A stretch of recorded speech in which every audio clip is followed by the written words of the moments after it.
Welcome back to Sip the Tally Films. I'm your host, Coach Evans, and today we're back with our first Ravens Roundtable of 2023. So, Happy New Year to everybody. Today is January the 2nd. We're coming off what seems to be a slap in the face from the Pittsburgh Steelers. So, let's get everybody in here so we can talk about it and then move on with our Monday. First up, OTR Mike, the What up, man good? that's been worldwide traveler the past couple of weeks. Glad to have you back. Yeah, man, I'm glad to be back. Yo, bear with me. My background a little turned up, unfortunately, but I'm here, man. I'm glad to be back. Good. Next up, I tried to tell you.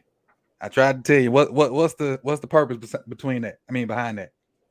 Because I tried to tell y'all, beginning of the season when we first started this, I told y'all the Ravens would be 10-7 at the end of the year. Everybody was like, "You're crazy. We got all this talent." I said, "Watch out for Cincinnati. They are the class of the AFC North." They lost their first two games. Everybody's like, "Oh no, look out for us. Cincinnati ain't nothing." Now look at us. Oh, and I'm sorry, my background turned up too. It's just not in my house. It's just the background behind me. Cold blooded. Cold blooded. Next up, LBHT crew. What up? What up? Hey, who's got it better than us? Everybody. Everybody. Everybody. What up, fellas? What's going on? Thanks for having us on, Coach. How you doing tonight? Good. So we're gonna get this thing started. No sense of wasting time. We know what the deal is. We know the routine now. This is weeks 17 for us. Show 17 also, because we did a pregame show. I mean a preseason show. So this is our 17th time doing this. It's been a pleasure to do it with you guys. We bringing in 2023 right, and hopefully this thing continues to grow and go forward from there. But I do want to share this with you before we start with quarterback play. Last night in my post game show, we had some newbie come in and he said he was saying that my quality was bad and why I got an Alcorn State and you ain't even from Maryland. And I basically told him he could leave, long story short. So he comes back, he's like, "That's why you only got 300 people in here." What I wanted to say, that's what I wanted to sound like. This is the biggest stream I'd had. The fuck you talking about? But I didn't. I just blocked him. Bye. I just blocked him and went on about with the rest of the stream. Because when he said, "Yeah, you're one of them," right? We had somebody like that when we had about 5 people in the stream. They're like, "Oh, that's why you only have 5 people in here." Like, yeah, you one of them. Thanks for watching. Right. you 20%. Facts. So let's get started with the quarterback play. Tyler Huntley, and we'll start with you, Mike. Man, look, Snoop looked okay, right? All things considered. I mean, Hendo, look, what you want me to say, bro? I mean, him and Kenny Pickett had exactly the same numbers if you look at it. Basically. You know what I'm saying? They both averaged 6.2 yards a pass. One just scored a touchdown in a timely moment, which ain't Snoop's fault. I think Snoop made some okay throws, but if we want to continue with this narrative that he can be Lamar Jackson, then I hope that was thrown out the window weeks ago. But I mean, if it wasn't, it should be thrown out after this game. But he made some okay throws. He hit Mark Andrews on a couple throws that I didn't think he could make, but he was okay, all things considered. I'm not saying he was great at all, but he was all right. Go ahead. He was all right. What grade is that? I mean, listen, everybody look for that L. Everybody gets an E, in my opinion, right? But I mean, is that excellent? If we not for excellent, but I mean, he was 14 to 21. He had a touchdown. The last pass, interception, horrible throw. I don't know what he was looking for there. I mean, I think in the post game he said, I was just looking for anybody, right? Even the other team, right? But I mean, we're gonna give a grade. I'll give him a C-. Hendo, I'm gonna give him a Z. Ouch. Just listen. Listen, my man Mike, I'm always expecting a positive. I'm always looking for him to bring out the bright side of things. I expect it from him now. But look, let's be clear about this. Tyler Huntley is a backup for a reason. He's better than Lamar people. Yeah, exactly. High haters. He can't complete a pass over 15 yards downfield. So that kind of limits us And when we're game planning, defenses, they can pile the middle. They know he's not throwing accurately down the field. So, yeah, he's 14 for 21 or 14 for 30 or whatever. He's throwing 5 or 6 yard passes, which really ain't that much. He threw that interception, and that interception was horrible because if you watched it, it was 2 Steelers right there, and no way. Oh no! Yes. What happened to him? I see the he made the tackle and he stood up, and then just like collapsed. Yeah. Yeah. So he's been down the whole time. We were in the pregame that we were talking before we went live. I don't have a game on, so somebody give me the. Yeah. So he basically made a tackle and stood up after the tackle, and while he was looking at the guy he tackled, he just I want to say he fell over backwards. Yeah. Who was it? Number 3 for Buffalo. I think his name is Hamlin. Okay. Yeah, they got the ambulance out there and everything now. That's the man. Like I feel for. I mean, obviously feel for the player that's involved, but I feel for everybody. You got to go and play after that, right? I mean, this game is it's like 10 minutes in the first quarter. I think a second. Yeah, early. It's like 3 minutes left in the first quarter. Yeah, they got a lot of gameplay. So, man, that's prayers up to him, man. Prayers. Yes. Everything work itself out. So back to this is funny. Back to quarterbacks. Are you through, Hendo? Yeah, I mean, that interception was terrible. I don't know who he was throwing it to. He just chucked it up in the air and prayed for the best. Jose, I'm gonna be nice. I'm gonna say C- as well. I'm grading on a curve a little bit. The offense was given nothing, right? Like this is like the offense. There's nothing poured into this offense, right? We were told this is good enough, right? We're not expecting the offense to go out there and win the game. This is what they're told through their actions. So Tyler Huntley isn't expected to go out there and do anything heroic. He's supposed to go out there and be a game manager. I think he was for the most part. We had the lead with less than 2 minutes left in the game. It's on the defense to close it out. But no, he didn't play great. He didn't play good. But look, he's not asked to. So I think C- is adequate. B? Yeah, I mean, I would give him a D. Kind of the same reasons as what they said. They did have the 10-point lead. They were in position where they should have won the game. He didn't do anything special. He did have the just god-awful interception at the end. So it's a D for me. All right, and I'm going to give him pretty much the same grade. I will talk about his numbers, though. He did complete 75% of his passes. He was 14 for 21, which is okay. But it's 14 passes for only 130 yards and 1 TD. And that interception, it counts in the stat book, but there wasn't nothing to come out of it. Everybody was covered, and he just threw it up just not to run out of bounds with the ball because nothing was there. Nothing. He threw it to 2 open people. Go ahead. I'm sorry, Coach. I mean, I understand that, but he could have chucked it up to a person. He could. Definitely he could. He definitely could have. It's like he looked it to the other team. Man, but look, if you're asking him to get down the field with a minute left, no timeouts, that's not the offense that we built. That's not what he's been asked to do. If you're asking him to go down the field and with 5 to 7 minutes left and passing only if you need to, yeah, he can run that offense, right? Like that's the offense you built. But saying, hey, you gotta make something happen in the air, how? Right? Like yeah, but it also was a second down play. That they started with 20 seconds left, throw the ball out of bounds, come back, and you didn't need that many yards. That whole series was like I agree, cluster. but we got no timeouts, and we just why do we have no timeouts, Coach? We'll get to that part. We get to that. Yeah, we get to that on the back end. We get to that on the back end. Little Mikey. That's what I'm laughing at too. Mikey. My man is getting it. That's the turned up part right there. Man. But before we go on the running backs, let me hit these 2 super chats we got. Marco G says the bank was quiet last night.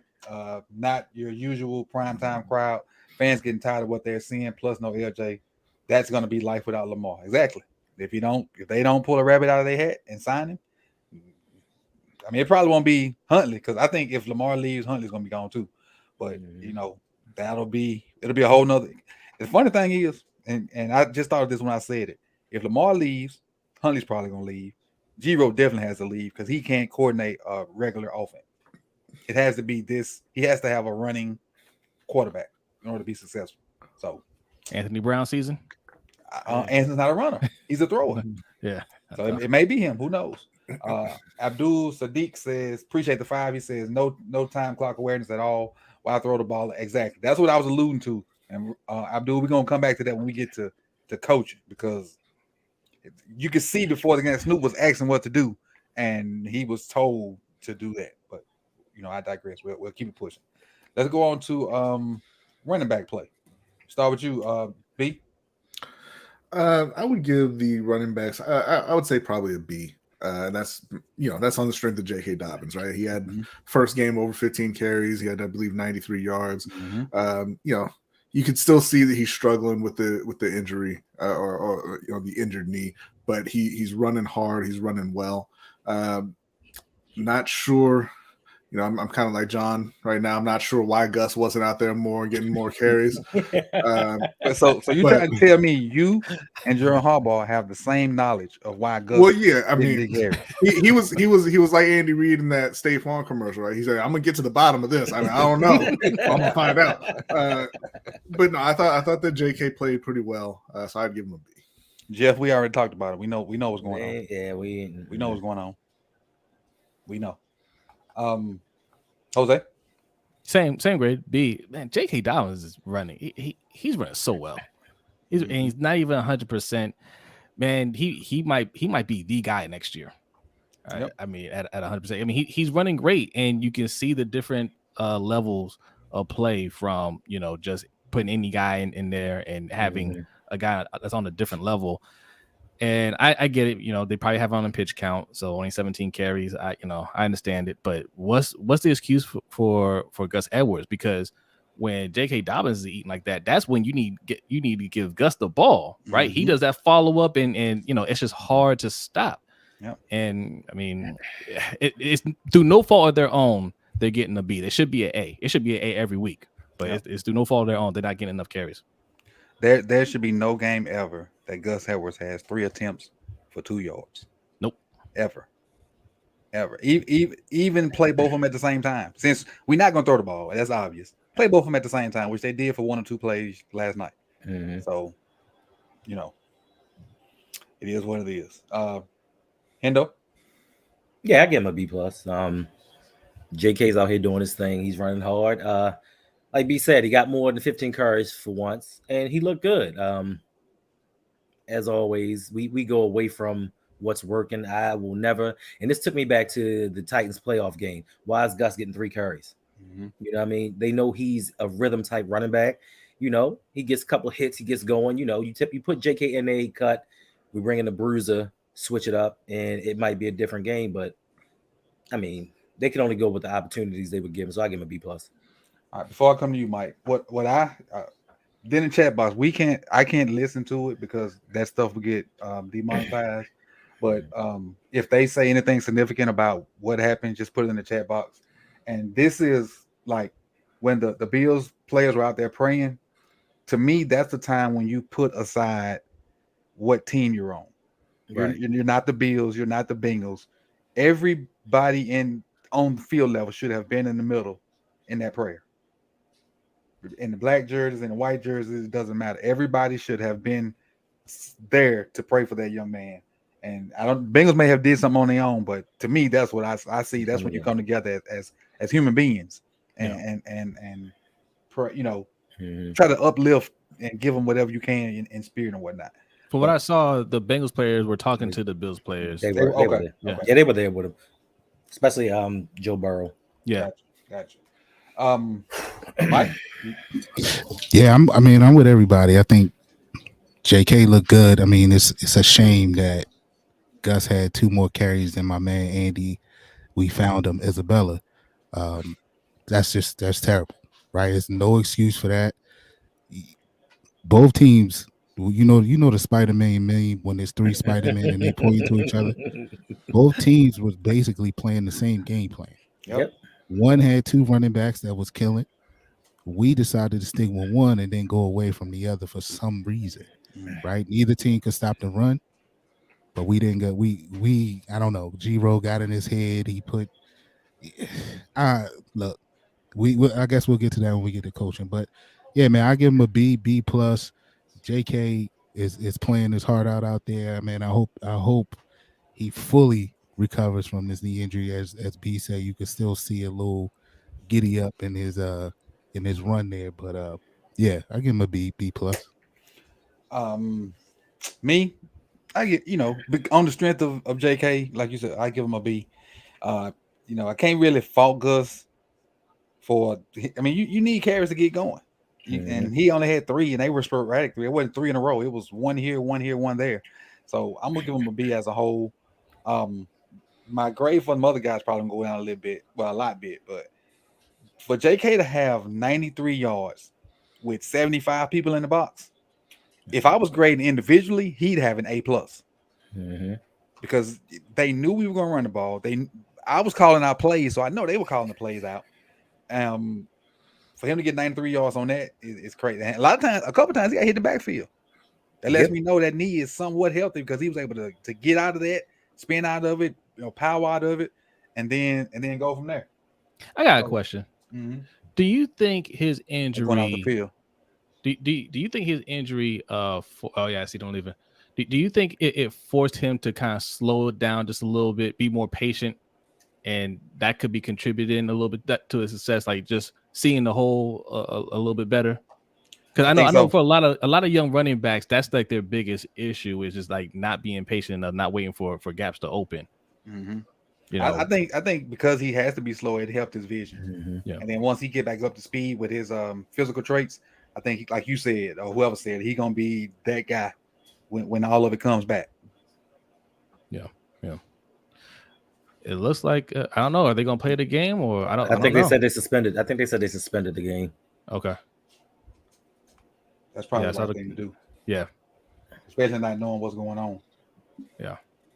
Man, prayers up, man. Indeed. That's like you said, Coach. It don't matter what team you're on at that point. Everybody on the same team right there. Yeah. So that's tough. That's tough to watch. It's temporarily suspended.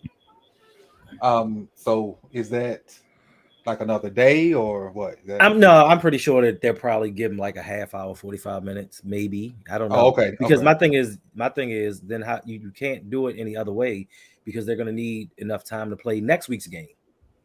So you have to play it tomorrow, and they probably push next week's to Monday. But then you got the playoffs after that. So yeah, you're right. And then they playing some of them games. You're right. Saturday, right? So that would be. I would just take the draw. Like I'd take the draw and go home. Who does it hurt? Does it hurt either one of them? Not necessarily, but hey, listen, Stephon Diggs was out there balling. You know what I mean? You have to see your friend go down and CPR perform on a football field. That is abnormal. And for me personally, like I'm sitting here, we talking about football and other things, and it's affecting me. Right. So I can imagine how they feel out there on this field. Because I like we have an agenda, but I keep bringing it up because I've never seen it before. Never. Yeah, right. Never seen it before. As far as running, B, did I get you on running backs or did you start? I started. Okay, Mike, you got yours? Yeah, I got mine. Okay, so we can move on to we can do O-line. We'll start with O-line. Tried to tell you up. The O-line. O-line, horrible. They get I give them a C minus. JK outstanding once again. I'm still waiting for that pass block, run block, actual decent game. And I think a lot of that was JK and his cuts and his runs. I don't think the line blocked particularly well, especially pass blocking. They were horrible. Like we saw what a 80% TJ Watt can do against this line, and he embarrassed him. Morgan Moses. But we know that about Morgan. We know Morgan is a way better run blocker than he is pass blocker. No, his pass blocking on Madden would be. I was on 20. the edge of my seat waiting to hear what came after way better.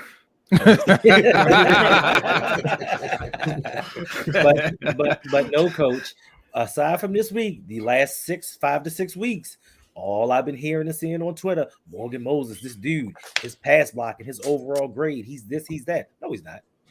We just haven't played anybody. True.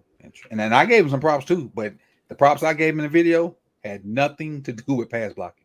Facts. It was all stretch blocking and pulling. So right. Jose, Man, was this all worth letting Orlando Brown go? I mean, we could have just kept him and paid him, and we wouldn't be having these issues right now. But yeah, the O-line, I see. I think they're solid for the most part. Morgan Moses really brought that grade down. I mean, he wouldn't even give him lookout blocks. He just, I mean, TJ Watt, when he decided he wanted to get to a quarterback, man, he just got there. I mean, look, TJ Watt is great. I get that, but right. I mean, do something, hold something, Nah, it just it wasn't great, man. Like nobody, I don't foresee myself giving anybody. I think the running back got the highest grade of the night from me. I don't think anybody's getting more than a C from me rest of the way out. Yeah, I would probably give them a C. They were very, very up and down in both the pass and run game. Like Hendo said, I think JK made a lot of those yards himself. And I mean, I don't want to pile on Morgan Moses. It's TJ Watt. You don't expect Morgan Moses to block TJ Watt. You got 85 tight ends. Give him some help. But and I think part of me giving him a C is that TJ slipped a couple of times on his way to the quarterback. Otherwise, it would have been much worse. But I'd give him a C. Just very inconsistent all the way around. Right. I'm gonna let Mikey go when he finished talking. And he get his hair. I love you, Mikey. Man, look, Morgan Moses is getting beat like he stole something, and it's gonna look deceptive because I think it was only one sack given up. So to the casual fan, they're gonna look at that number and say, "Oh man, the O-line played great," but look, he was.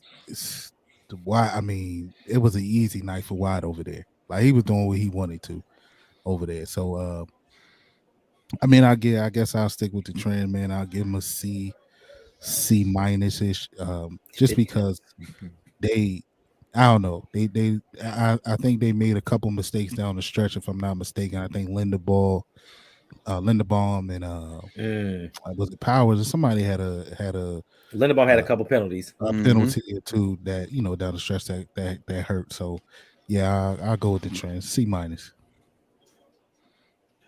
For me, it could have been a lot worse. But again, like you said, I'm not gonna pile on Moses because that is TJ Watt. If he would have just done that versus Moses, that's one thing. He does that to everybody except the elite of the elite, and even the elite of the elite, he gives them problems. So he's basically gonna step into that mantle that his brother was in, being that elite edge guy, and like Hendo said, help him, use your card, treat him the same way you treated who's that when we played with Falele at the left tackle. The same stuff you was doing to help him out. That's what you should have did to help Morgan Moses out. But it just didn't work out like that. So I'm only giving him a C because we went 120 yards rushing, even though that's pretty much all JK because he got hit in the back. I'm not giving him. I'm giving him a D. A D. And I want to give him an F, but when you rush for 100 yards, it has something to do with your O-line. But that was mostly JK. So I'm gonna be kind of nice and start the new year not being Coach Shiesty, and I'm gonna give him a D. Let's move on to this group of guys. So let's do this.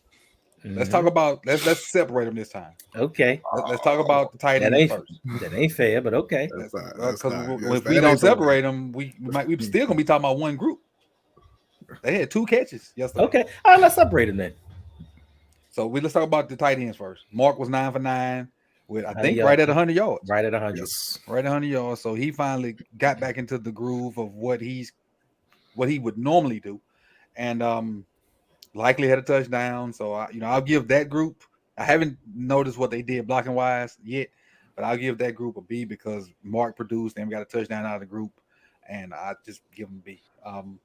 Jose, we'll start with you. C plus.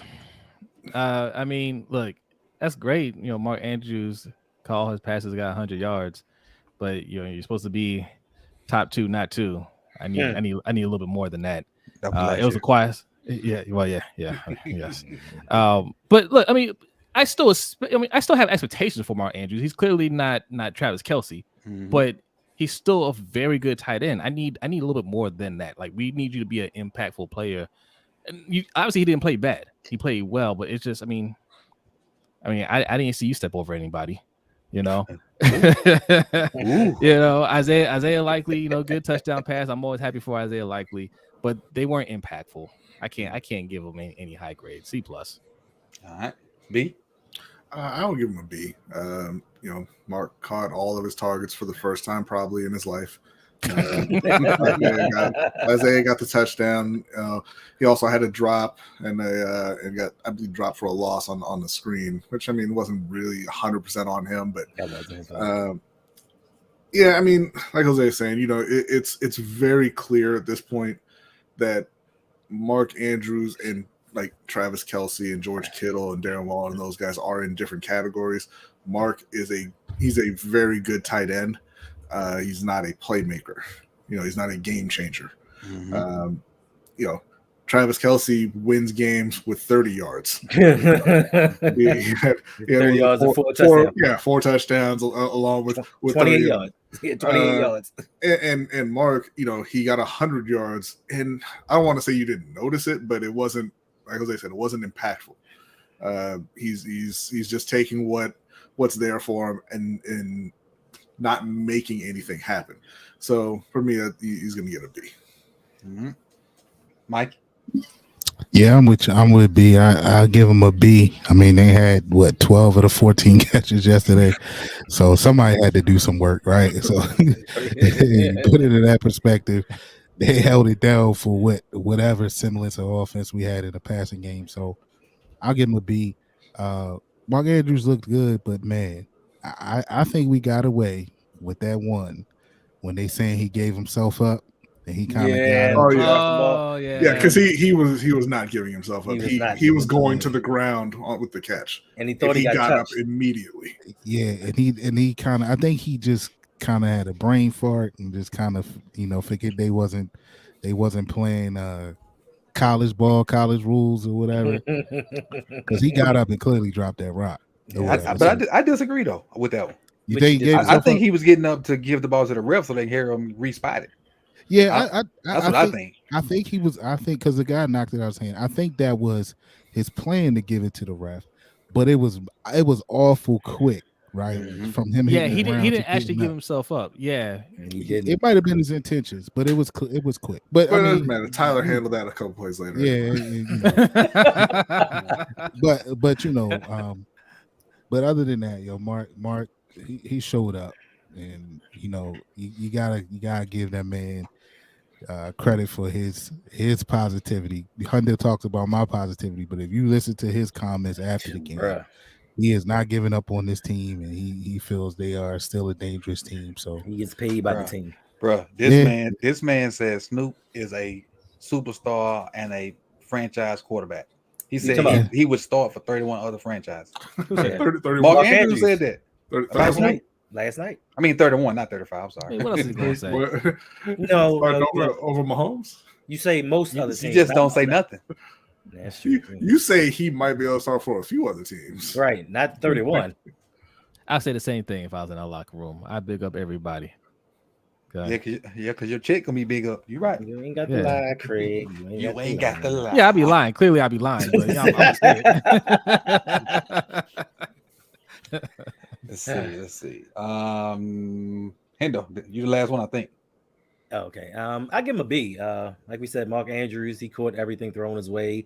Isaiah Likely, you know, he got open for that nice touchdown. I think that something that was underrated was actually Josh Oliver. He was getting open deep. You know, I just think that Huntley doesn't have the skill set to get him the ball. So, you know, they did their job pass catching, blocking. That's a whole nother thing, but overall, I'll give him a B. And I gave mine before we started. So let's talk about the wide receivers. We might as well not even play wide receivers. We might as well just go out there with tight ends and running backs. We got enough of them. Just go out there with activate Nick Boyle, run out there with tight ends and running backs, because it's so frustrating to be a paid NFL player. I run routes and I try to get open to have 2 catches in a game. Two. And I'm looking at the stat sheet. They're not even targets for other guys. You know, on the stat sheet they'll put targets down even if you don't catch it. The only target that didn't have a catch was Josh Oliver. Yep. I'd be so frustrated if I was a receiver. If I was the receivers coach, I'd be frustrated. Yeah. If I'm T and if I'm Keith, if Roman's, I'm looking to find something else to do. I find something else to do. But yeah, so it's a waste. Right. I do have a podcast, and the podcast is simply this show, but in audio version, and it comes out tomorrow morning. It's on Apple Podcasts and SoundCloud and a few other spots. So that's what the podcast will be. But let's move on. Make sure you leave a 5-star review if you listen. Oh yeah, that too. Always leave them 5-star reviews. They matter on the back end, definitely. So I think that's all of the offense. Let's move on over to the groceries. So I think this is where going to be a lot of opinionated discussion and with the groceries right here. So let's start with D-line play. Mikey? Horrible. Oh! They got, man, look, Najee and what's the dude name? Warren? They're back up. What's his name? Yeah, you got it. Right, yeah. Like, I mean, they got busy. Dude over there. They got busy. What they have a total 198. 198. No, those two had 187. 80 something. Yeah. 187. Right. Mhm. Okay, 190. Rounded up. Warren averaged 6.3 yards a carry, Mhm. and Najee 5. Right. So that D line, man, I don't know if Calais is making that much of a difference in there. It appears so. Because they, ever since he's been gone, it seemed like they've been getting gashed up the middle. But yeah, that D line, man, F, whatever we doing Fs. Yeah, I give him an F, because that we came into the last 2 weeks, right? Our claim to fame was shutting down the run, right? We wanted a better run defense. 3 ranked in the league. Yeah, and that ain't show last night. So yeah, F from me. This man say the D line got bullet like Thurman and bad sound. And though you up D line. Yeah, I'm gonna give them an F as well. They did get pushed around. I know they were missing Calais Campbell, but the whole offseason, all I heard about was the kudos for Eric DeCosta for investing in the depth of this team. Now we want to praise him for the depth that we have all around for these inconsequential positions. But then the time that one person goes down, we give up 200 yards rushing. Mm-hmm. I'm not buying it. One person's not going to make that difference, because we heard the same thing in the beginning of the season when Travis Jones wasn't there. Oh, we're only giving up the runs because Travis Jones isn't here. Mm-hmm. Who's that? I don't know. Some guy. Some first-round pick that came in the 3rd round. He had 5 tackles yesterday. I'm just saying. Mm-hmm. How far down the field did we win? Did we win the game? No, I'm just saying. We talking individual stats, right? No, I'm saying how far down the field were they? I don't know. Right. It wasn't the line of scrimmage. If they was 2 yards there, that mean that boy was hustling. Well, I got a video. I got a video coming out about the Steelers run game as soon as we finish. Okay. Travis Jones wasn't the issue.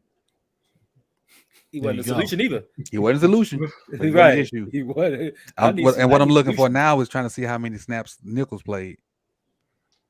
He played 15. Travis played 26. But it's a common. Never mind. I ain't gonna get a video away, because let's keep it going. Let's keep it going. If I tell you now, then they won't watch the video.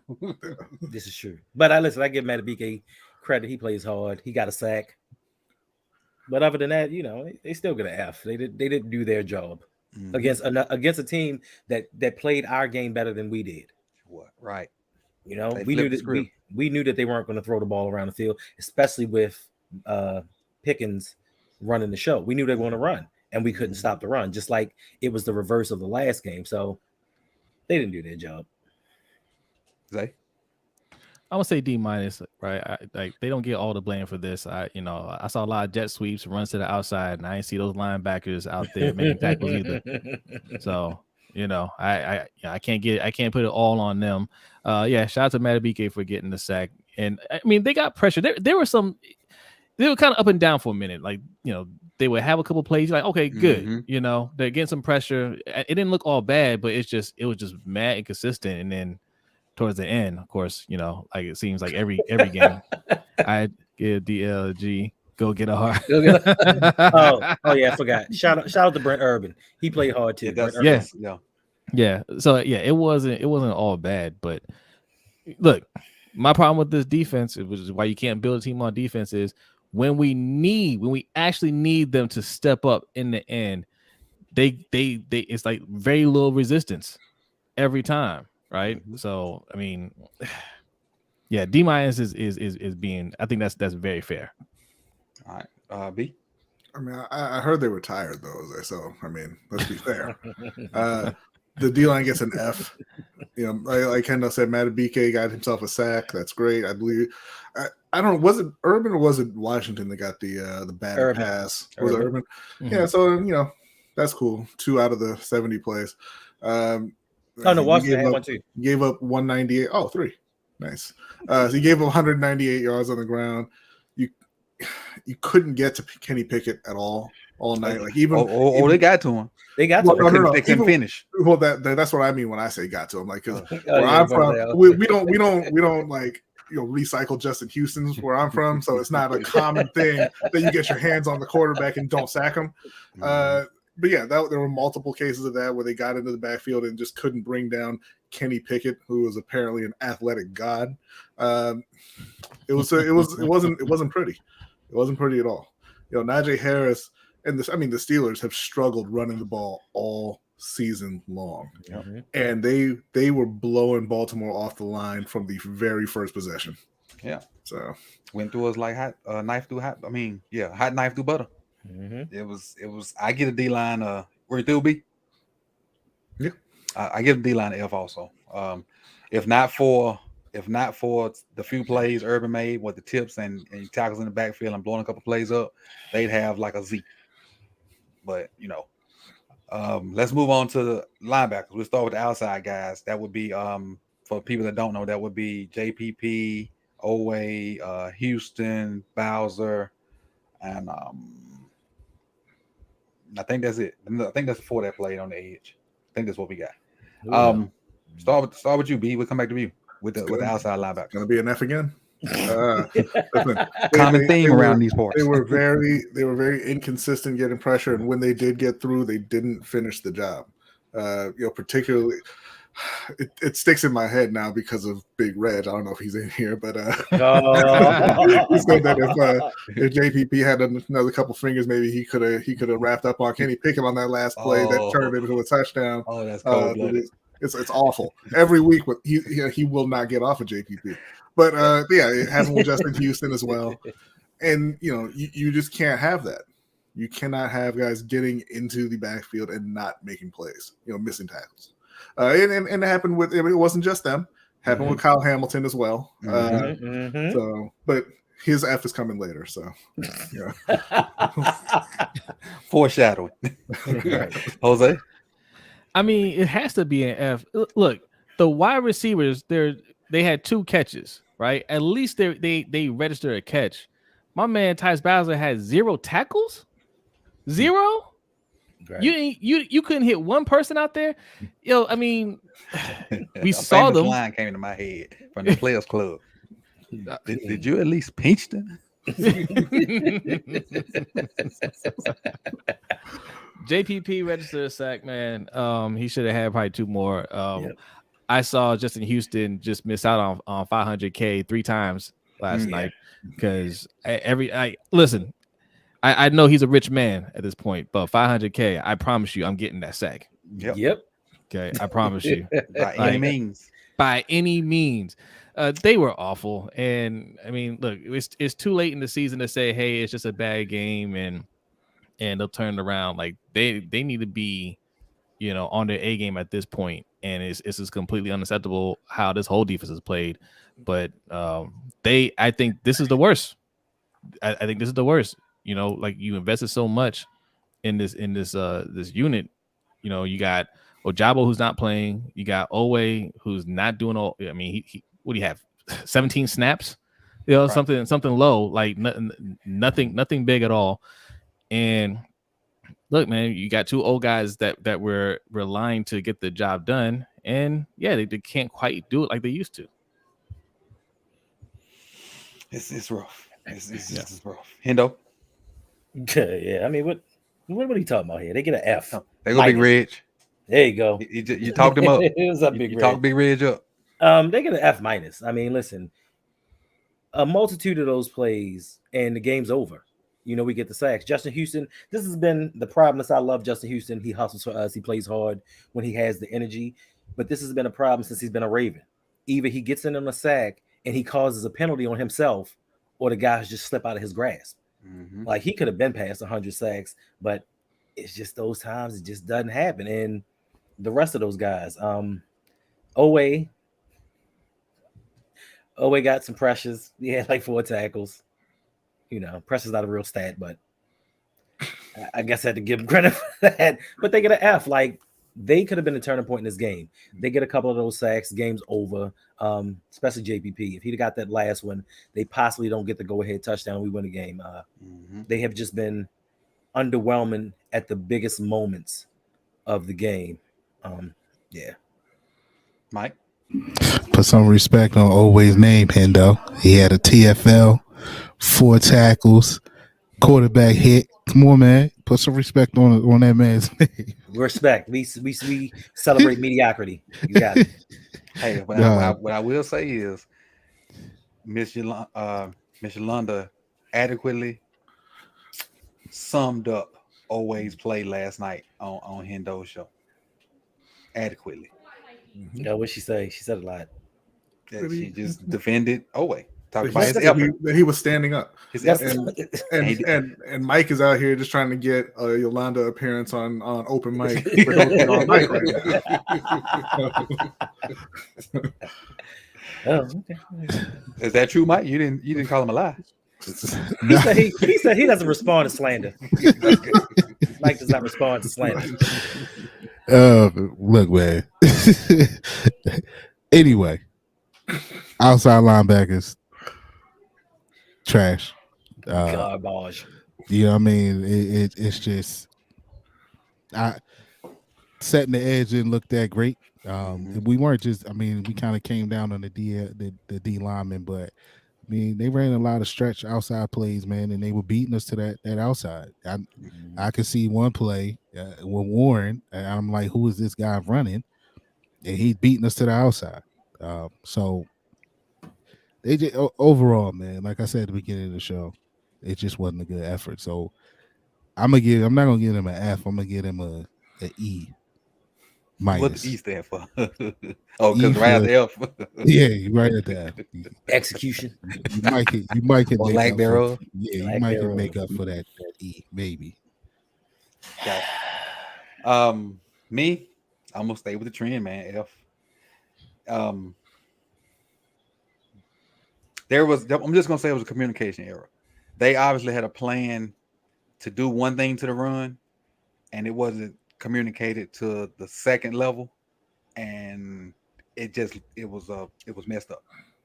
You'll see when the film stuff come out, but because JPP was doing something that he shouldn't have been doing, but I understand why he was doing it. But the people he should have been doing it to weren't where they were supposed to be. So just communication F all around for everybody up front. Get an F, except for Urban, he get a C for me. Talk about the middle guys. I mean, pretty much. Hold on, have y'all seen Malik lately? No. Is he even on special teams? I don't even know. Okay, because since Roquan came out, I know they put him on the edge a little bit with the OLBs, but in the past 2 or 3 games, I don't recall Malik being out there at all. But Queen and Roquan, I think Roquan played his worst game as a Raven. So they get an F, both of them, because they got roughed up.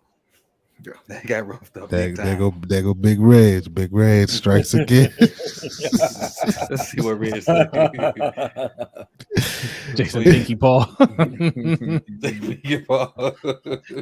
Man, you wow. You wow. Mike, go ahead with the middle linebackers. Yeah, I'm with you, Coach. This was Roquan's worst game. My man PQ, I know I've been riding for PQ the last 13, 14 weeks, but he looked like PQ of old last night. Missing tackles, out of place.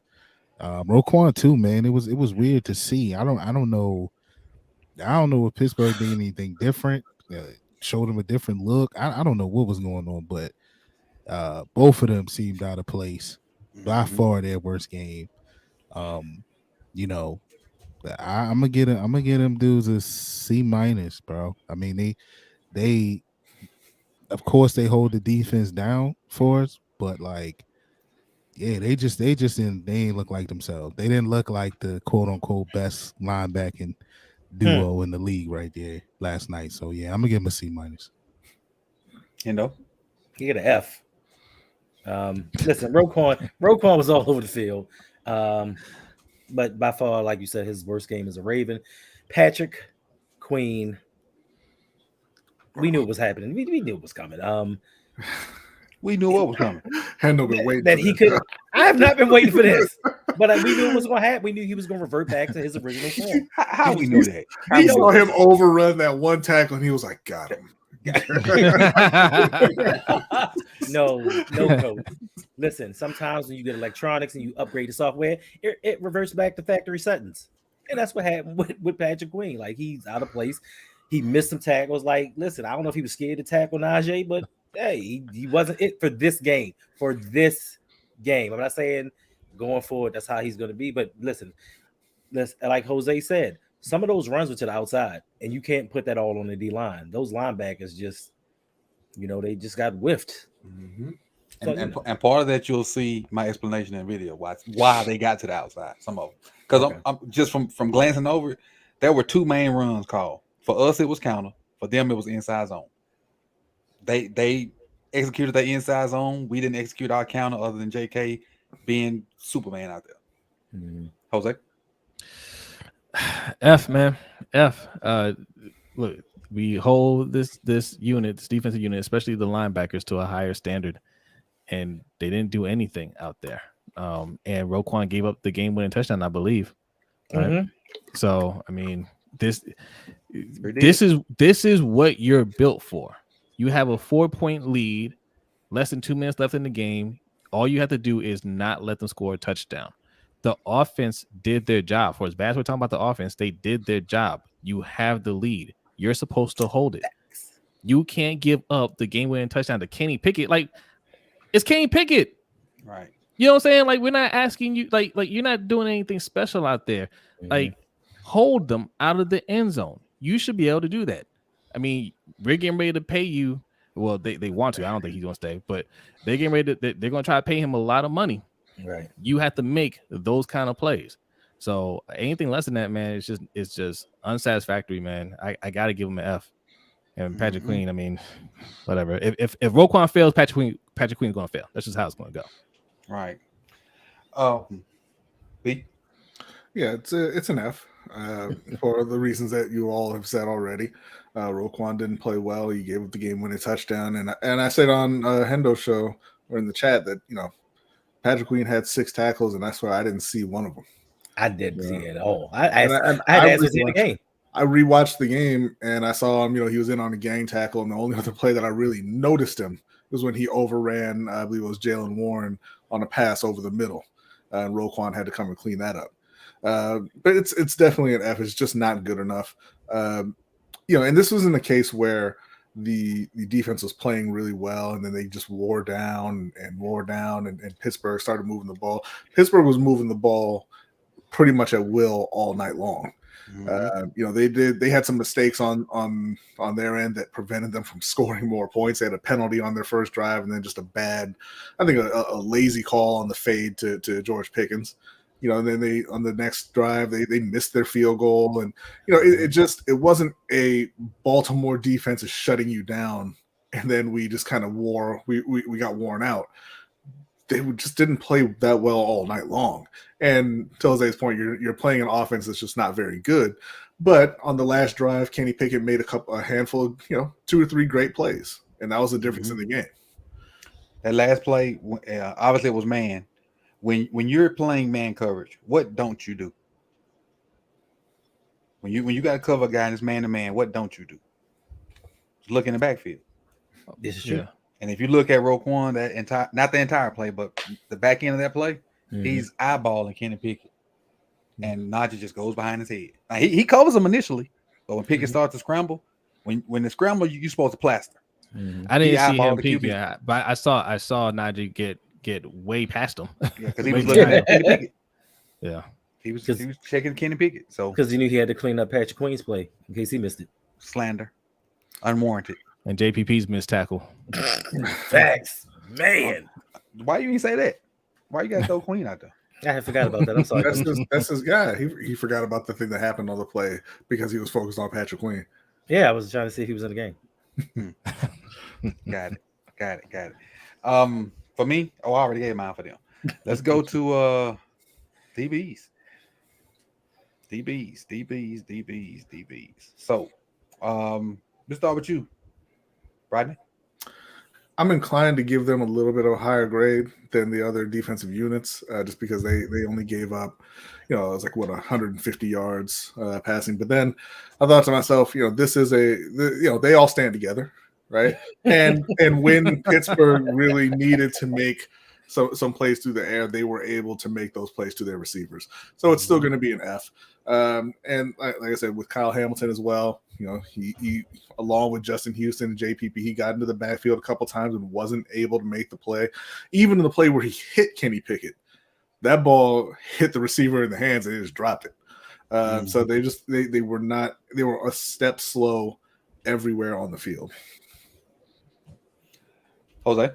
Yep, F. I mean, the picture behind, I try to tell y'all, says it all. Steven, that guy was dancing later in the game. Right before they gave it a touchdown. You got he did a lot of this. Yep. And he did that little dance after getting smoked. But again, yeah, like they look good in the first 3 quarters. This is the theme of the defense, and this has been the defense all year. Yeah, the first 3 quarters, they look solid. They look fine for the most part. They're not really giving up a huge play. You're looking at the score and say, oh well, they can't be playing that bad. They haven't given up that many points. And then in the fourth quarter, when the other team has to score, they provide very little resistance. Right, like there's no problem with Kenny Pickett or any of those wide receivers catching the ball and getting down the field. Now, granted, some of those catches were amazing catches. They were. But you didn't make the play, you didn't get the stop, and it seemed like they could do that at any point if they wanted to. I just can't. Yeah, it's an F, man. Like I don't care. Oh, it's only 16 points. Only gave up 168 yards. That's because they weren't trying to throw it more. If they were trying to throw it more, Kenny Pickett could have 400 yards. Yeah, and 375 of them would have been on Stevens. Yeah. Wow. And Kyle Hamilton. But that the whole it's only 16 points kind of thing. It's funny to be like, set a threshold then. Say, hey, how many points are you okay with the defense giving up? They look like they packing up, fellas. Yep. Oh yeah. Look like they packing up.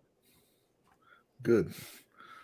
But go ahead, B. I'm sorry. Oh no, but I'm just saying, like with the defense, it's not you can't say, hey, if you hold the other team to 14, 17, 20, whatever it is, and that's good. That's a good game. It's a game-to-game thing. It's situational, right? Normally 16 points. If you have a normal functioning offense in the NFL, 16 points allowed is going to win you the game most weeks. But Baltimore doesn't have that. 16 points and the way they played, that was good for a regular defense, but they're not a regular defense. They're a defense who the organization looked at and said, you are the forefront of the team. You're the leader of the team. You win us games. So you can't give up 16 points in a game where you're only scoring 13. When I shouldn't say it, you can't give up 16 points when Tyler Huntley's your quarterback. Right. And you can't give up a touchdown on that last drive no matter what. But I guess that's not a. Because I said it's a thing with this Baltimore defense, and I get irritated hearing people try to make excuses for them because the offense went 3 and out a couple of times and blah blah blah. So what? Go on the field and do your job, because we've seen this defense give up leads when the offense did nothing. Mm-hmm. We've seen this defense give up leads when the offense scored in the 20s. We've seen this defense give up leads when the offense scored in the 30s. Mm-hmm. So what's the difference? Yeah. There's something going on that side of the ball when it gets into those late game situations where they just can't get it done. Yeah. Did I miss anybody on DBs? Me and Mike. Okay, go ahead, Hendo. My bad. Oh, I'm sorry. I mean, I would give they get an F. I mean, hands down. Listen, this is a $43 million secondary, and we put most of our assets into it. Marlon Humphrey, I guess I have to put him aside because I don't even know if he played. They didn't test him. They didn't. Points out to him. But as far as Brandon Stevens go, I've said it all season long. He's the weak point. They don't give him any help. He's out here dancing, shaking his finger like he Mutombo, but he's not a good corner. Pepe, I think he was out there. He tried his best.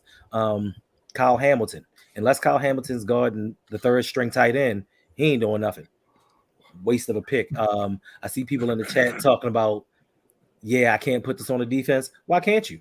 This is where you allocated all of your assets throughout the season, and this is where you wanted to put the strength of the team. When we needed them to stop the pass at the end of the game, they couldn't do it. And that's how it's been all season long. You say, the defense only gave up 16 points. Okay, I heard earlier today, the Jaguars scored 20-something points, but we dropped 3 touchdowns. The defense is never to blame when we lose a game, no matter what happens. We had a 10-point lead in this game, as we have in 9 other games throughout this season. The defense couldn't hold it down. I don't care what the offense couldn't do. This is how we built it. This is the team that we said we wanted. The coaching staff, the front office, even you fans said, let's go out here with these bum wide receivers, stick with Greg Roman, and let the defense carry us to a championship. But when the defense fails, now it's on the offense, and it's their fault why we can't do it. So I need y'all to make up your mind on what y'all want. Do y'all want a dominant defense or a practically good offense? But it's F. Mike? This will be my highest rated group on the defense, so I'll give them an E+. I think they made timely stops for the most part, outside of obviously that last drive. But I think you got to help the secondary out ultimately with a pass rush, and if you're not getting there, you're leaving those guys on the island. It's going to happen, right? And that's what. All of the leads that we have lost, it was similar to that formula. No pass rush, and our guys getting toasted back there. But Brandon Stevens needs to stop. And I don't know what I was high on him a little bit. Wasn't you? But I don't know if they need to. I don't know if he needs to be moved to safety. He seemed a little slight for that. I don't know if he need to be moved back to running back, because I know that's what he played in college. So I don't know what's going on, but that dude be getting. And I guess we can give him, a shout out for his confidence, because he not out there acting like he getting toasted for sure. Right. He ain't acting like that. But I think they play okay. I seen Chuck sticking his nose in there a little bit, Marcus Williams a little bit, even Hamilton. I know we get on him, but him blitzing off the side. He showed to be a little bit effective with that, right? He got some things to work on with that as well, and especially coverage, we got to get him. But this will be my highest rated group. Mike, why do they send Hamilton so much off the edge? I don't know, man. What else? Because they can't get pass rush. Exactly, Jose. Exactly. Get pass rush. Exactly. Because 99 can't get pass rush. Yeah, 90 can't get a pass rush. Who 90? Oh, Jabo. He get on the field. Oh, yeah. He can't get on the field. Oh, you talked about Pepe too, Hendo. He had one play. He only played one play. He only played one play? Mm-hmm. There's more plays than Jabo. I see a few comments in here saying, hey, the defense can't do everything. They weren't asked to do everything. They're just asked to do their job. All right. We scored 13 points. We were up 13-3. Their defense said, you know what? They're not going to score anymore. And they got ahead of us. Busy. Why couldn't our defense say, hey, all right, 2 minutes left in the game, up 4 points. We gonna make sure they don't get into this end zone. They can't do that. Great segue, Jose, because this is the question I wanted to ask everybody. I'm playing a little devil's advocate. Obviously, the defense got all the assets. That's why I call them groceries. They got all the ingredients. The only thing they really missing is Marcus Peters. Offense is baloney with good bread, and the good bread ain't playing right now. So we just Bologna with the plastic on it. Right. Right. We got the end, we got one end piece of bread. So fatigue makes a coward of us all. The offense. So there was one series, and it may be the series after the long kickoff return or something. 3 and out, 1 minute of game time, and they right back on the field. So if the offense is not getting any first downs to give them rest, so fatigue, they don't get the luxury to say, to use that not as excuse, to use it as excuse. And that's what that question for everybody. The fatigue was not a factor in them giving up plays late, because not the Titans. I want to say Titans. The Steelers defense wasn't fatigued because their offense was standing on the field. And if you don't know, they won time possession by 10 minutes. Well, I'm looking at the snap. Oh, go ahead, B. I'm sorry. That defense gave up a couple of double-digit play drives in the first half, 2 out of their 3. They gave up double-digit play drives in the second half. It would be 3 out of 4. It wasn't an issue of, hey, we got tired and now Pittsburgh's moving the ball. They moved the ball on that defense all night long. From the first drive. And listen, I know this is a little outside of it, but you want to talk about fatigue. Brandon Stevens was dancing with a minute left. He wasn't looking tired. He wasn't looking tired at that point. Save the energy. Save the energy. And that play that JPP almost made, where he got to the backfield and he got a hand on Pickett and couldn't bring him down. That's the same exact play they almost made in the first quarter. There was no difference between the way they played in the first quarter and the way they played on that touchdown drive, except Kenny Pickett made a couple of good throws. And like you said, Roquan got beat by Najee Harris. The pass over the middle to Freiermuth, it was a good play from the offense. The next pass, I can't remember who the second pass was, the 28-yarder, but that was, Kyle Hamilton was right there.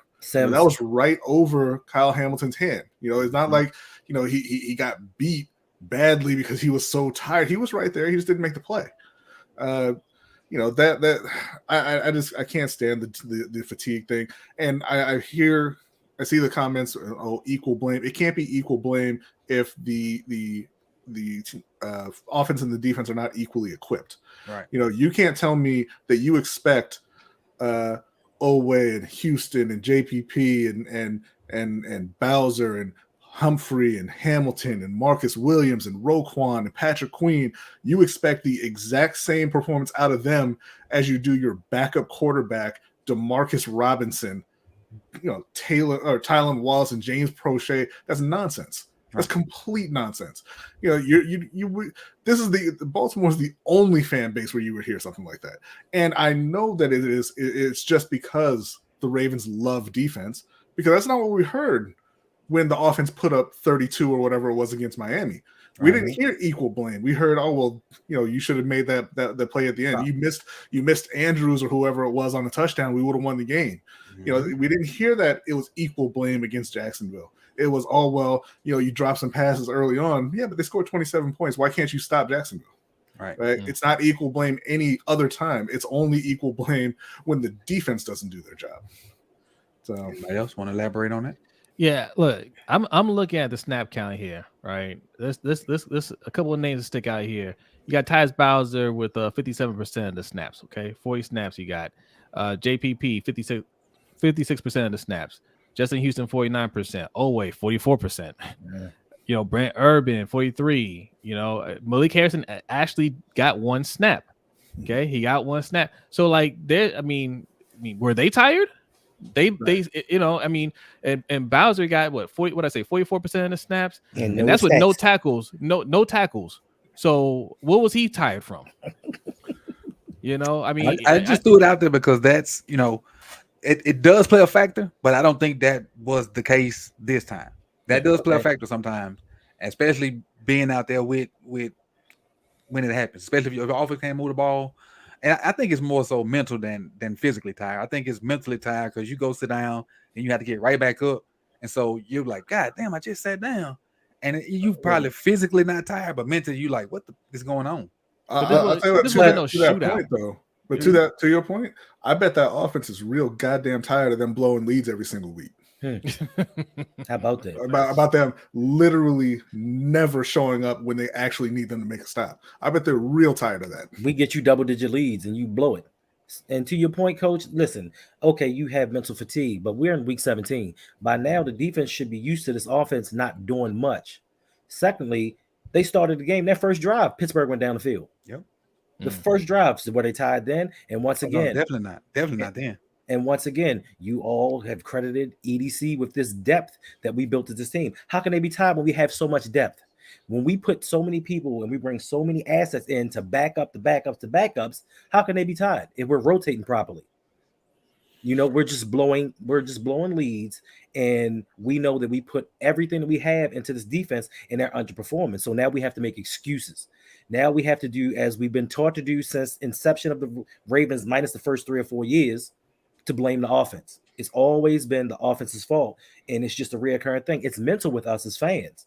No matter what happens, it's the offense's fault. I'm sure there's people sitting here right now saying, man, that damn Lamar, it's his fault we lost. If he'd have just played, we'd have won the game. It's Lamar's fault. The defense is never to blame. Listen, you give me a 10-point plus lead in 9 games, 9 out of 16 games. What more can you say? I don't care care if it was 10-0. I gave you a 10-point lead. You're supposed to be the creme de la creme of our team. You're supposed to be what we hang our hat on, because that's what you said. You said running the ball, playing good defense. Well, we ran the ball.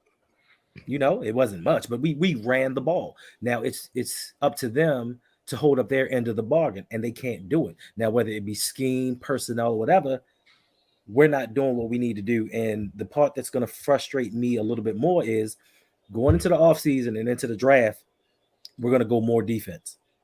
And we're going to stockpile these players on defense. We're going to probably get some pass rush. We're definitely going to bring in another cornerback. Like I heard you say earlier, you know, we're missing Marcus Peters. Now, y'all been telling me Marcus Peters been a bum since week 4. But now he's an excuse why the pass defense isn't doing as well as it's supposed to do. So we're going to go draft another defensive play, a couple more defensive players during the draft, neglect the offense, and be in this same spot week 17 the next year, talking about how we need offense and they're to blame for all of our losses. Marcus a high IQ bum though. Who? Marcus Peters.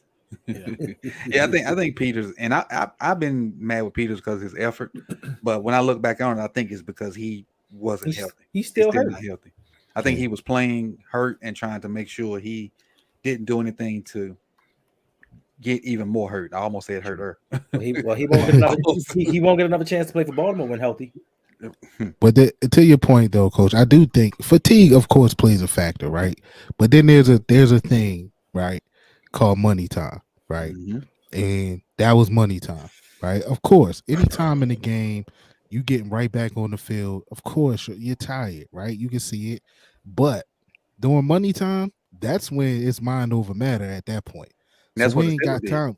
Yeah, we ain't got time to be tired at that point. Yeah. You know what? I am tired, but we got to make a play right here, and the game is over, and we can go sleep or rest up as long as we want. So I'm not going to say fatigue isn't there, but then that's where the mentality of this team, it needs to be checked, right? Are we mentally strong? Because you're not going to tell me that the great defenses that we seen come through here wasn't tired, because the offense was only putting up 13 points, and they was coming right off the field as well. But when it was money time, them dudes showed up. And that's what we are lacking on this team. We not showing up in money time. It's not no mind over matter here. We're not a tough team. Mentally, we're not tough. So I saw somewhere, and I don't know where I saw it or where I heard it, but the term "play like a Raven." Yeah. Like that doesn't. What does that mean now? Is that adage fade out with Ray and Ed. He died. Yeah. Like, here's the funny thing about that, right? That term was something that Harbaugh's regime, thought of, and that was built off that came from the backs of the true great Ravens, something that he didn't build, right? So yeah, play like a Raven, Ed, Ray, Nada, Suggs. Like he didn't build that team. That was already established, and he's just like, yeah, I want my team to play like that, right? But he never built a team like that. So I mean, it was always fraudulent. It's a mentality that was built off the backs of other players, other great players that came before him, and he's never really been able to mimic that play like a Ravens type. Like yeah, we've had some tough teams. Don't get me wrong. We've had some tough defenses, but not to that level like they keep trying to get back to. And if you're going to keep trying to get back to that level, then the expectation needs to be, hey, if we can only score 13 points, they can only score 10. That's the play like a Raven. And that's the part that everybody seems to forget in this whole equation, because we always get pumped when we add defensive pieces. We always get pumped when we're talking about how good the defense is going to be, and hey, we don't need a top tier wide receiver. Hey, we don't play that way. When they zig, we zag, and all that nonsense. Okay, if that's the way we're going to play, then the expectation has to be no excuses. We had the lead at the end. We close it out on defense. That's the craziest part to me, because Ravens fans, it's almost like a challenge that they're taking on. Like, okay, well, we're gonna build up this defense and make sure you don't get us any talent on offense, because we want this defense to win every game. And you see people, and we were out here saying, man, you better go trade for Jerry Jeudy. You better go trade for Chase Claypool or one of these receivers who's available at the deadline. And then everybody was applauding the Roquan Smith move. And Roquan Smith is the one who got beat for the touchdown, and everybody's like equal blame. What sense does that make? If a wide receiver drops a game-winning touchdown, it's not any equal blame. Yeah, I don't hear equal blame. I heard get Lee Evans the hell out of here. Yep. I was like, change your last name. And the last thing too, I'm sorry, Mike. Don't forget Cundiff either. Yeah, buddy. It was you got Cundiffed. That was that was a thing. Yeah. But the last point too is you're playing Kenny Pickett. Thanks. What kind of defense are you? If you can't step up and say we got to stop Kenny goddamn Pickett one time. And B, let me jump in here because you just reminded me what I said in Hendo's chat. We lost to a rookie quarterback who was wearing 2 gloves in the warmest day in December. End of the day. Yeah, my man had 2 gloves on, and it was 60 degrees in Baltimore. my man has 6 touchdowns and 9 interceptions on the season, and you couldn't force 1 turnover. This is true. So, ultimately it comes down to that too. Where's All-Pro Marcus Williams? I know he played. Why didn't he make a game-changing play? That's why I was told he was brought here for. Right? That's why he's in Baltimore, to make those plays, to shut that, to slam the door on the other team's offense. He ain't doing it. I mean, he had a hot start. It's a total cluster going on right now, and John finally showed frustration today, but I think he's showing it as to start to throw blame. Because he everything was, basically to me, like he's setting up throw Giro under the bus, which he should have just thrown Giro out the building about 6 weeks ago. Yeah, maybe 8 weeks ago, maybe 10 weeks, maybe before the even year started. So it looks like he's finna go into self-preservation mode, start assessing even more blame. He did. And he did say that he did, in so many words, say they got out coached. He did. In so many words, he did say they got out coached. But coach, he started off with, Gus Edwards had 3 carries. I didn't know that. How does this happen? It's not my fault. I'm gonna find out who's in charge of that. Exactly. At no point in the game did he say, "Yo, why isn't Gus out there? Get him out there." Right. Yep. And the thing is, and I know they'll say they don't look, but it's on the board. Who got carries? How many carries? How many yards? It's on the jumbotron. I bet Gus let him know. I'm about to say Gus probably went in that locker room and flipped some tables or something. I'm sure he start acting like Justin Tucker. You know, Tuck just run on the field. He make Harbaugh call him off. Yep. Yeah, true. Yeah, I mean, you see Gus run off the field after one carry. You gotta be like, yo, where you going? Right. All right. Coach said, nah, get back out there. Get back out there. Pull a Jerry Judy. Hmm. Jerry Judy got livid on the field. Then went back and had 3 touchdowns same game. Good. Yeah, that's a good point, Ing Raven. You said Gus gonna mess around and actually be traded. Listen, listen. Gus gonna mess around and find out he ain't got no value outside of Baltimore. Listen. I was about to say, listen, Gus is my guy, but he got lucky. He got lucky on that contract. Gus ain't making no noise. Yeah, Gus is O-line dependent. Yeah, Gus is heavily O-line dependent, and that's he'll not get a job, but that's not He'll get a job, but not as much here. That's not a death-defying trait, but he needs to be behind a decent O-line and a starting running back.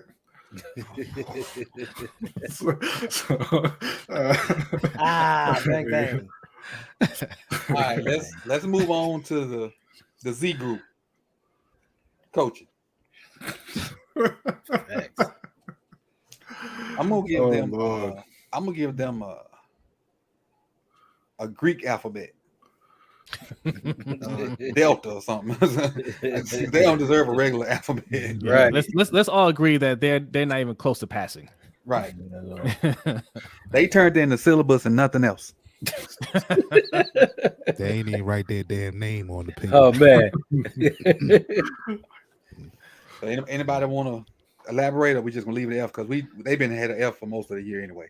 I think we touched on it. You Gus 3 carries. Mm-hmm. You know, your wide receivers get 2 catches. 2 catches.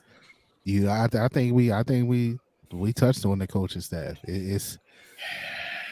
They dropped the ball, man, and Harbs, like you said, Harbs in so many ways said they got out coached. He told us all right there what his grade is, what the staff's grade is. Yeah, I think it's pathetic that he's throwing his coaches under the bus now, right? You know, all year. I mean, couple years now, we've been pointing out, and he's been getting questioned on it, and he doubles down. No, you know, Greg's not going where Greg's my guy, and you know, we're doing fine, and everything's fine. And of all the games to lose it over, why are you losing it over this game? You don't even have your starting quarterback. Well, that's the thing that's funny to me. It's like, did Lamar tell you he ain't coming back? That's why you're so stressed? like, who cares? You're in the playoffs already. You're playing Cincinnati next week. Who cares? Right. Like, I mean, fans too. Like, you know, I listened to a Twitter space today, and I'm hearing, you know, fans getting upset about this game. Why? We're already in the playoffs. Lamar ain't out there. You know this is a terrible team without Lamar. Like, I mean, if you just found that out last night, I don't know what to tell you. But Right. this is a bad team. This is as bad as it gets when Lamar's not playing, not out there playing. So, I mean, the things that he's been able to pull off with this team, I mean, it's nothing short of a miracle, which is why he is going to get his money. Because, I mean, it's on display for everybody to see now. And that is exactly it, T. Like, the Steelers ain't out there looking for the next Jerome Bettis At all. They got George Pickens. Yeah. You know, stop living in the past. That guy. I was trying not to bring his name up that much. I was trying not to. But kind of to close this thing out, and I'm looking for something real quick. I want to close something out, Coach. Go ahead. Shame on you, Coach Evans. But I do. I'm gonna just let it be known. Somebody hit me up and was like, "Hey, you can bring a Steelers fan on when they lose, but when they win, they don't get an invite." That's all I'm gonna say about that. And Jeremiah, no, that is absolutely false. Every team with a good quarterback is not bad without their quarterback. That is 100%. Look at the San Francisco. Oh man, yeah, they're on their third string quarterback. Look at the Eagles won the Super Bowl a few years ago without their quarterback. Well, sure did. To that person, there was a prearranged talk about, so that's why that happened. There wasn't a prearranged talk about, and he was on all day yesterday while I was on. So I'm pretty sure that you said while that person was on the last time that you were gonna have him back after the next one. I did. I'm pretty sure you I did. thought so. I thought so as well. But let me send him the link then. So let him get his two because if I said that, Wait, before you send them the link, was you about to say his 2 cents? Was you about to say that, Coach? his 1.5 cents. before you send them the link, Suge, make sure you have a shirt on. Leave. No eating. No eating on camera, Suge. Suge just got up to get some food. Right. Right when you said that. Is he even in the chat? I haven't seen him in the He chat. was in the chat earlier. I don't know if he's still here. Let me get Sugar too because we gave him the business when they lost the first time. Yes, Let me he give did. him. Let me give him his due. I don't wanna be that guy. Don't. And one more thing, Coach. I was told that I haven't heard you say anything. And not just you. It's not to attack you, but a lot of Ravens fans love to bring up the penalty situation when we lose. But nobody heard anybody say anything about that fraudulent penalty against Cam Hayward to get us that touchdown. Y'all kind of left that off. I don't think that was fraudulent. I'll say this, Hendo, man. He was doing extra. I don't think that was fraudulent. You're not supposed to, as a fan. You're not supposed to. You're only supposed to complain about the penalties that go against you. Okay, the penalties that work in your favor. Teaching something, Jose. Yeah, like him teaching something. I'm just, we are the media. We're not fans. Yeah. I'm a fan. I'm a fan. You know me. Trying to get into the game for free, Coach. Come on, like, that would be now. When I start getting in free, I say I'm the media. I heard there's a press pass available. Fake it till you make it, Coach. Yeah, it is a press pass floating. There's a press pass up for grabs. Somebody not using it no more. They taking them up. They snatching them up because they asking real questions.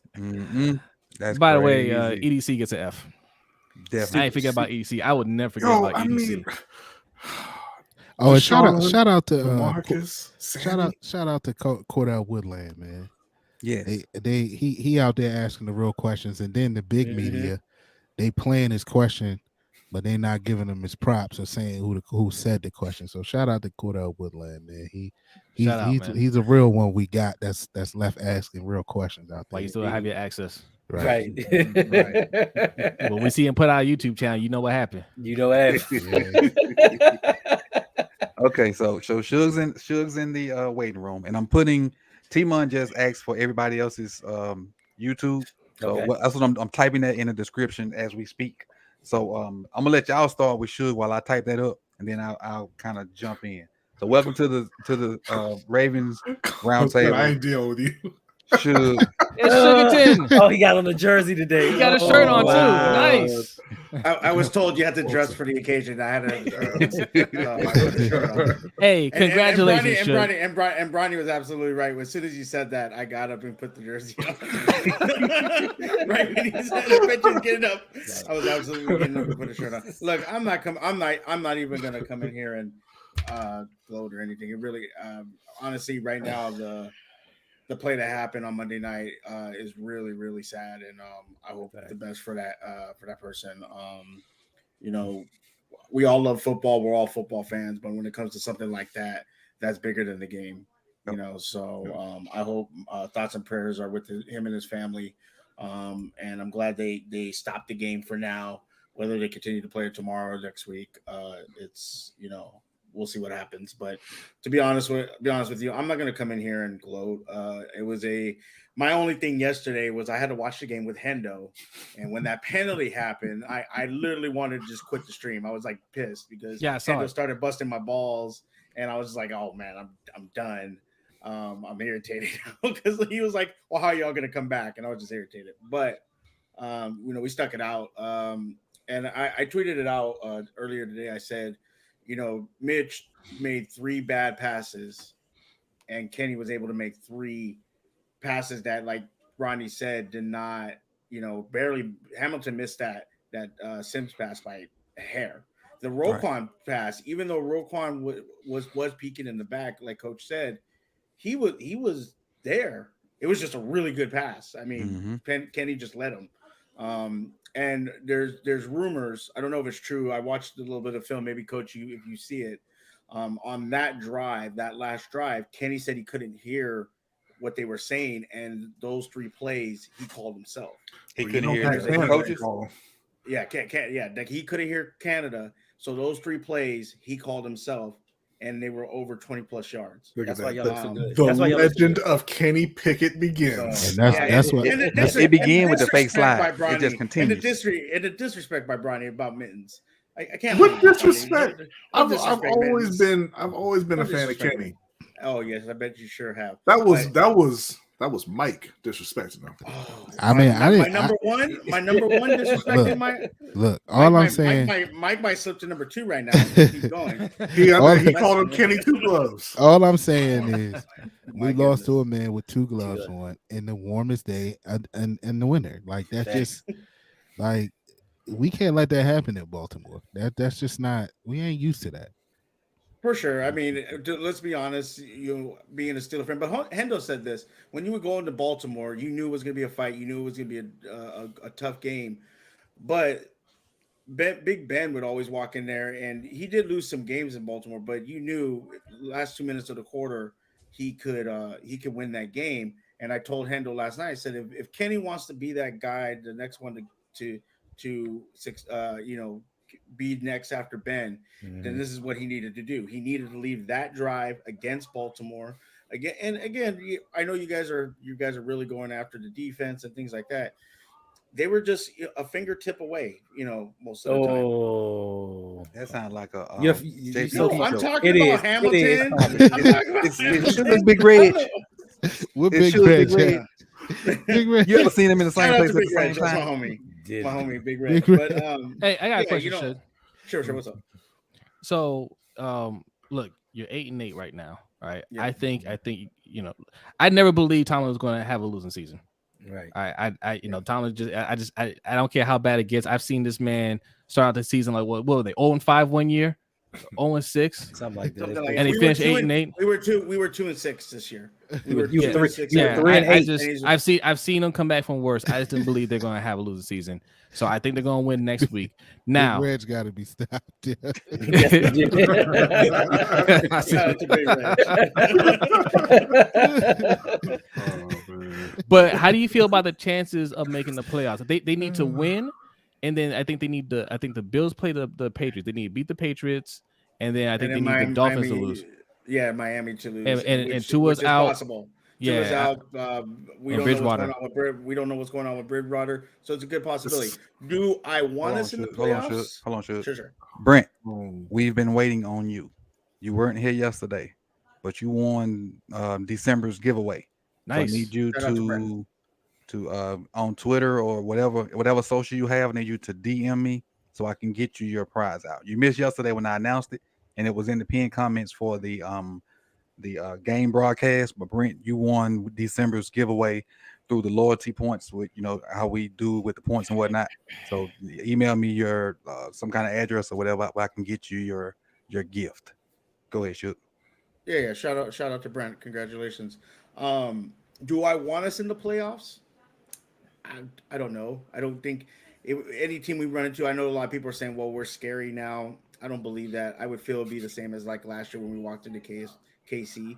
Would it be good for Kenny Pickens to get playoff experience? Sure, but I feel there was 3 games this year we left on the table where we could have been head of the division right now, or at least a better record. And so, do I want to finish 9-8? Let's finish 9-8. Go into next season knowing, hey, we left 3 games on the table that we should have won. Let's tighten up where we're soft at, whether the O-line, whether the corners, and we're seeing Kenny play better. And let's go into next season and see what we can do now. That's what I would like. Would it be nice to be in the playoffs and try to shock the world? Sure, it would be dope. I'd like to spend one more week watching football, Steeler football. But at the end of the day, we put ourselves in this position. We didn't win the games we needed to win. So do we deserve it? No. Is it a possibility? Yes, but we have to have a lot go our way, and we'll see what happens. He should. Yes, sir. Did Tomlin really say that about the Ravens don't play all 4 quarters? I did not see that quote. The only thing I've been seeing I hope he did say it. Wow, if he said that, woof. He ain't coming to be a Ravens coach, I'll tell you that much. I will still take him. All I've been seeing, because I was in Spaces today, people were just going crazy The picture of Pickens stepping over Stevens is now my new wallpaper on my computer because that was just I loved it. So other than that, no, I didn't see that Hendo. I'm gonna ask this question to everybody on the panel except you, because it don't really matter. Not being disrespectful, but because he's still a fan. This is a Ravens question. Oh, but he really liked the Ravens too. I'm a Panthers fan. What's up, Coach? But you be here every week. But you be here every week. You be here every week. We're obviously in the playoffs. With the way the season is going, with the way the roster is constructed, would you rather us have not made it, or you're fine with making it and just trying to make that run, even though we're playing terrible right now? I'll say that all depends on what their plan is with Lamar Jackson. If they are serious about, saving a few dollars and moving on, then they need to get that draft pick, right? If they're going to bring back Lamar and that's their guy and they're going to extend him, then yeah, you bring back Lamar in a couple of weeks and you try to make a run with him. He's a special player, and even though they're less talented than everybody else in the playoffs, anything can happen when you get in. But yeah, if they're even thinking about moving on, they should have shut Lamar down a couple of weeks earlier and made sure they got themselves a pick. Yeah, I agree. It really depends on what they plan on doing in the offseason. I would say either way, I'd rather they did make the playoffs and get a higher draft pick, because if he stays, the only look, EDC ain't doing his job. The only way we're going to get talent on the team, it seems like, on the offensive side, is if we just get lucky, and we'll get we can increase our luck by having a higher draft pick, right? That doesn't guarantee it, but I mean, it increases our chances of getting quality players. But going into these drafts with 11, 12 picks isn't doing anything for this team. So I'd rather just have higher draft picks. Feel you. For me, it doesn't matter either way. We don't make the playoffs, we shut it down. We can get the higher draft pick, but as you've seen, we drafted at number 14. Look what we came away with. Nothing impactful. So for me, it really doesn't matter. We make the playoffs. It's just another bullet in the gun to say, oh, look, Harbaugh's such a great coach. He took us to the playoffs 3 out of 4 years. So either way, it's a lose-lose for us because we're not accomplishing anything. I know they say, listen, you get in the tournament, anything can happen. I guarantee you anything can happen, but the Ravens win the Super Bowl. This team ain't going to do it. Even with Lamar? Even with Lamar. Like, who's he going to throw to? He throw it to himself. That's true. He can Marcus Mariota. Number 83. Disrespectful. Number 83. Yeah. Oh, okay, Mike. The guy we just found. Okay, Mike, you go. That's his new target. All right, Mike, you can go ahead. You just killed my spirit. And we going. I'm glad they made the playoffs, right? To B's point, you get in, you got a shot, right? One thing about this team, and I've said it all year long on this show, we haven't really gotten blown out, right? So we are a team that can be in any game. Can we finish the game? That's the big question mark, and that's what we don't do. So I think we'll be in any game in the playoffs. If we're not going to make the playoffs, it's got to be like Houston Texans, like not making the playoffs, because just barely missing the playoffs, and then we get, instead of the number 28 pick, now we get the 22nd pick. They ain't no different than me. He gonna mess that up. We need some. If it ain't, if they not gonna make the playoffs, I'd rather see it be top 5, top 8, top 10 pick. If we ain't gonna make the playoffs, other than that, I'd rather see him make it. They'll draft the next safety in top 10. Probably, but so everybody hit that question. Yeah. All right, so that's the roundtable for this week. We got our closing arguments. Not closing arguments, our closing remarks. And basically we're gonna tell everybody where you can find their info. They're going to tell you, and it's also pinned in the edit section. I got to adjust that and add Shugs to it. So Shug, you'll go first since you're our special guest, and you got the dub yesterday. Let people know where they can find your work and what you got going on. Thank you, Coach. Thank you for having me on. I appreciate it. Tomorrow, me, my Hendo and a special guest will be doing Still Conspiracy tomorrow that I do every Tuesday, which is a Steelers and Ravens podcast. We'll be doing that tomorrow at 6:15 PST Pacific Standard Time.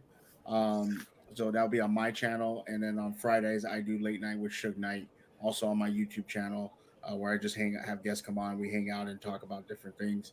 You can also find me at Suge Knight 323 on Twitter and TikTok, as usual, where I'll tweet out my links or anything that I'm doing with anybody right there. Once again, thank you for having me on, Coach, and everybody else. Cool. Appreciate you for coming, Suge. And I did forget I said that. I'm glad you guys helped me to that, because again, I don't want to be that guy. No, you're cool, Coach. I was actually really excited to watch this because I wanted to hear what Jose had to say, because he picked my Steelers to win, so I want to see. We all picked them to win. Yeah, but Mike? I was right. Oh, except for Mike. Mike, you didn't. I know, Mike. You got me back in the first place, buddy. Thank you. Everybody know where they can find your stuff, Mike. Get that trophy, man. Look, man, I am the host of Open Mic with OTR Mike. That is the show when the mic is open for any discussion, no matter what it is, who it is, or where it is. It's not just sports, man. I talk a little bit of real life on there. Actually, this week's episode, I get a little deep about people that are down around this time of the year, around the holiday time. So go peep that out. Give me a subscribe and a like button and all of that. Help your boy get in these algorithms and get his numbers up. I am also 1/3 of Ring Kings podcast with B below me and his brother next to him. And that is Everything Boxing, right? And that's for the casual fans. So if you need to learn a little bit of something about boxing, we don't judge you over there. We teach you. So go subscribe to Ring Kings podcast as well. And dropping a little nugget on here. I'm not even sure it's going to happen, but I got a text about OTR recording sometime this week. So you might even get an off the record episode coming soon. I am 1/4 of that as well. So yeah, subscribe to all those channels. Holla at your boy. So if that happens, the intro needs to be that song from Eddie Murphy and is it Beverly Hills Cop or whatever, with Nick Nolte, the boys are back in town. Yeah, the boys are back. That needs to be the intro. Don't hold your breath though, okay? Don't hold your breath. But it's a possibility it might happen. Hendo. Okay, you can find me on YouTube at Ravens Online on Gatekeeper, where I do a show every Thursday and every Sunday at 7 p.m. As Suge alluded to, you can also find me probably every Tuesday at 9:15 p.m. on Still Conspiracy.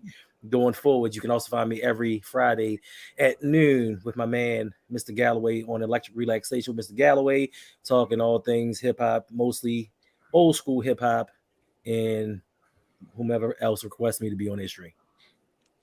And you in 2023, do your patrons have the option to get you to do a live stream still? Yes, sir.